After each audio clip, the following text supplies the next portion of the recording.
السلام عليكم ورحمة الله وبركاته. أهلا حبايبي طلاب الحلوين، طلاب المرحلة الإعدادية، ومعاكم مس رندا حسن. حبيت أطلع النهاردة معاكم علشان أوضح بعض الأخطاء المطبعية في بعض الكتب عشان سألت عليها كتير. أول سؤال بيقول علل أو ماذا يحدث عند انخفاض درجة حرارة بخار الماء الموجود في الهواء إلى أقل من 0 درجة سيليزيوس. عارفين طبعا إن الماء يتجمد عند 0 درجة سيليزيوس، تحت الصفر هيتكون الصقيع. بعض الكتب جايبة يتكثف في صورة ضباب أو ندى أو سحب. طبعا غلط. ليه؟ لأن السؤال ده كان هيبقى صح لو اتقال انخفاض درجة حرارة بخار الماء في الهواء الجوي فقط، ممكن أقول هيتكون الندى والسحب.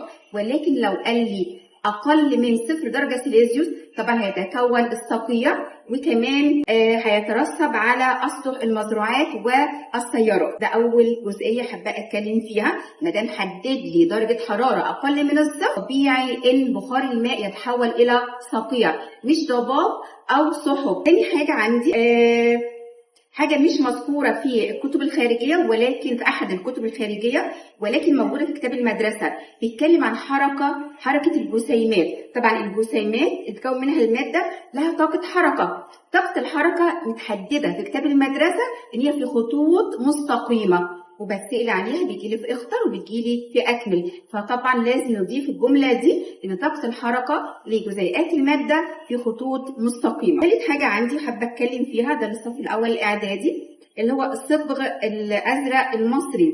الصبغ الأزرق المصري السيليكون SI 4 ذرات فقط وليس 14 ذرة. هي اتصححت في كتاب المدرسة، ولكن بعض الكتب الخارجية جايباها برضو 14.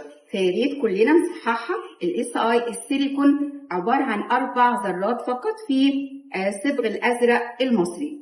حاجة كمان في سنة أولى إعدادي، طبعا الدورات عدد مستويات الطاقة المشغولة بالإلكترونات هي رقم الدورة. في مشكلة برضو في بعض الكتب إن الصوديوم Na11 والألمنيوم Al13 والمغنيسيوم Mg12 بتكلم ان دول في الدوره الثانيه. لا طبعا دول في الدوره الثالثه، لان لهم 3 مستويات للطاقه. مثال مثلا الصوديوم Na11 الكي 2 الكترون، ال 8 الام 1. يبقى عندي كده 3 مستويات للطاقه. اتمنى ان الحاجات دي كلها تتصحح ان شاء الله في الطبعات الجديده.